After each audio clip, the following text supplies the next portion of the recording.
Hi everybody, I'm Tracy Falbe, real estate agent with Berkshire Hathaway Home Services Michigan Real Estate, and I'm based in Battle Creek. The subject of today's video is what are seller closing costs in Michigan? Just like I discussed in another video about the closing costs for buyers, sellers also have closing costs. Now I know sellers are eager to get their hands on their sweet equity that they have been building up in their home by working hard and paying their mortgage all these years, but there will be seller closing costs. There will be taxes and fees that you will probably find unpleasant, but if you're going to sell your house, you're going to want to know these. And at the end of the video, I'll discuss how a realtor like me can prepare an estimated net sheet based on the expected sale price of your home, the estimates of your taxes and fees, and what you will get after you pay off everything and the amount of money you can walk away with. So let's get into it and look at seller closing fees in Michigan. All right, I've brought up a document here that's going to list all of the seller closing costs. Some of them, everyone will have to pay, and a few are optional depending on how you go about selling your house and what gets negotiated with your buyer. So let's get started here. At the top of the list are real estate transfer taxes. Most states have these. The amount will vary, but in Michigan, you're going to pay the state 0.75% of the sales price, and the county is going to collect 0.11% of the sales price for a total of 0.86% of the sales price. So in the example here, on a $250,000 home, the real estate transfer taxes total will be $2,150, and that is 0.86% of $250,000. The next closing cost, sellers typically buy a title insurance policy for the owner, the new owner who's going to buy it. A title insurance policy offers protection to the owner of a property against title defects. All kinds of things can be title defects, but a title company will investigate the land and home ownership records and see if there's going to be any problems. And if they don't find anything bad, they'll insure the property against title defects. And sometimes you might negotiate a deal where your buyer actually pays this price for the title insurance policy that goes to the new owner, but typically the seller pays for it because you can think of it as you're putting a product on the market, your home, and your title insurance policy that you're paying for proves that yes, you had clear title to the property, you have every right to sell it, and there are no interfering claims on the title. And a title insurance policy, it doesn't really matter which title company you go through to buy it. The prices are regulated in the state and they're based on the sale price of the property. And here's some examples. Say a $250,000 sales price, an owner's premium would be $1,607. $450,000 sales price, you'd have a higher owner's premium, $2,276, and that's a one-time cost. You pay that premium to the title company, they issue the title policy.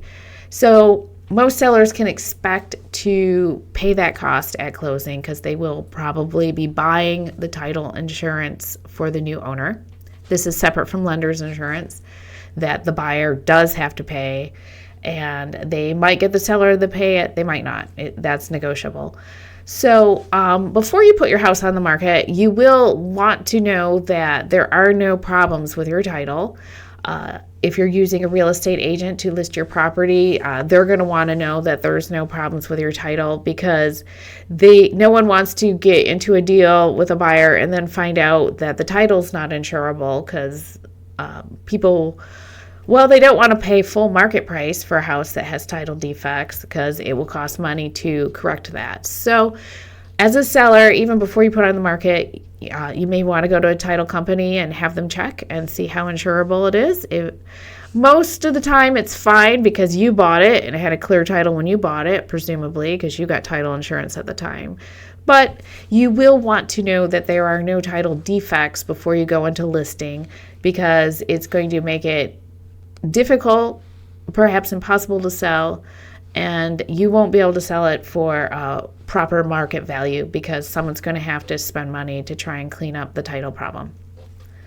All right, next, broker commission. That is when you pay a real estate agency to list your home and aid with everything with the transaction. Like, I'm an agent with Berkshire Hathaway Home Services Michigan Real Estate, so if you listed with me, you would be paying the Berkshire Hathaway broker commission. This is typically around 3% of the sales price. So an example here is 3% of a $250,000 house would be $7,500. That price goes to the broker, and a share of that goes to the agent. And that covers our costs for handling all the paperwork, setting up all the, the lock boxes so all the buyer's agents can access the property to show buyers. It covers all the MLS fees I pay. And I pay out of pocket for the professional photography for your listing. So there's a lot of things that you're getting from a full service brokerage. They're handling all the phone calls and texts and all the behind the scenes stuff that can go on when we're talking back and forth with different agents and different buyers. So people often hire a real estate broker to list their property and manage the transaction. Especially if you have to move away and you can't even be around, you do kind of have to outsource that.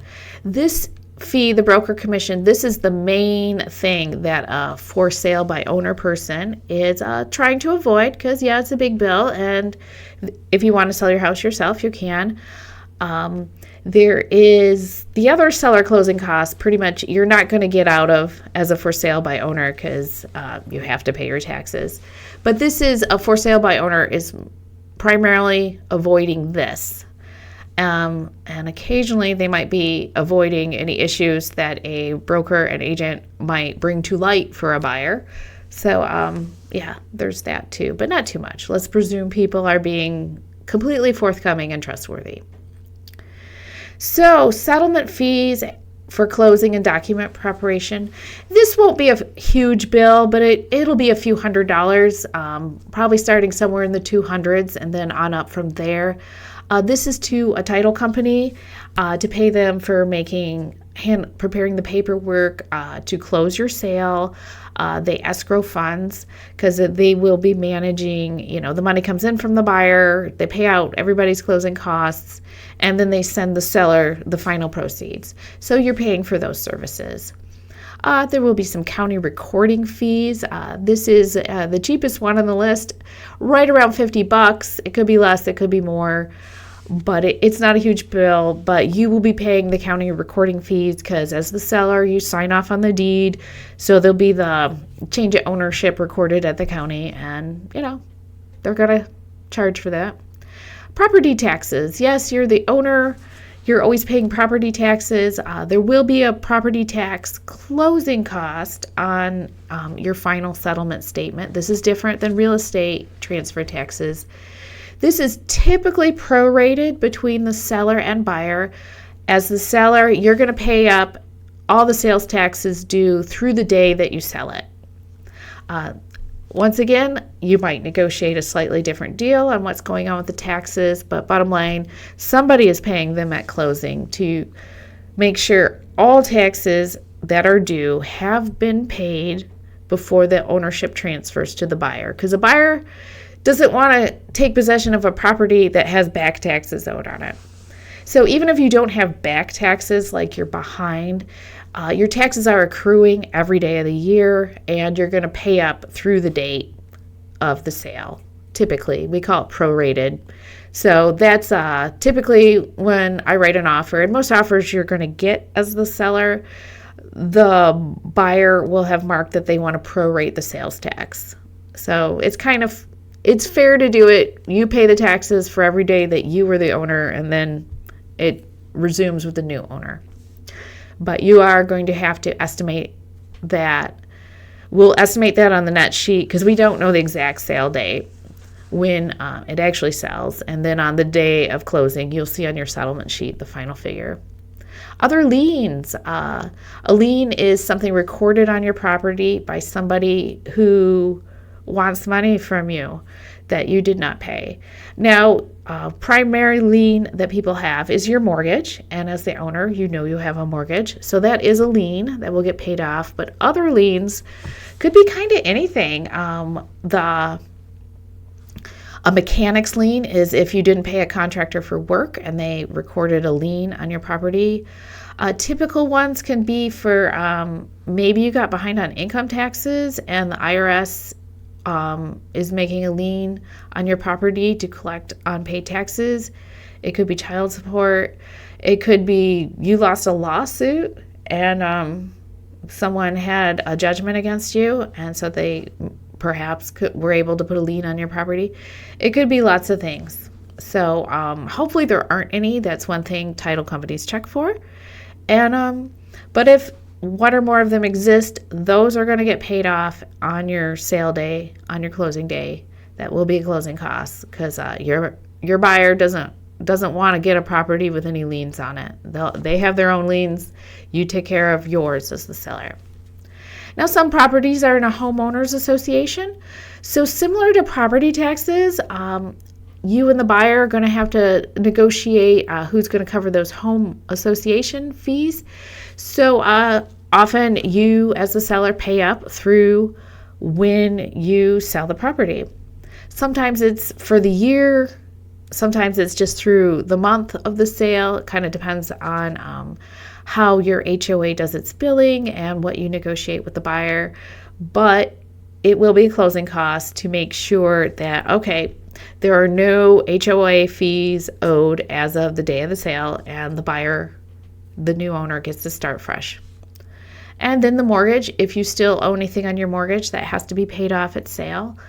So if you don't have a mortgage, if you own it free and clear, great. You will not have that. And so you will be accessing, almost all of the value of your property at sale. But if there is a mortgage, you will pay it off. So maybe it's low, maybe it's not too high. Maybe you're going to be able to get a couple $100,000 in proceeds, but that's something to be figured out when you're thinking about selling.